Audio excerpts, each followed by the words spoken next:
Dur. Sarımlarına bakalım.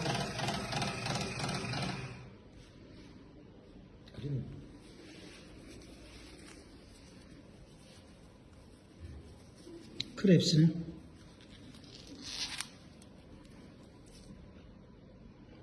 Diplerin hepsi full. Tamam. Bu da startın en son çıkardı. Yumuşatma da şöyle göstereyim. Start modumuz 20, turbo modumuz 25 kartona kadar çıkıyor. Şu an 23.4 yani 23.5 karton. Turbo modunda deneyelim.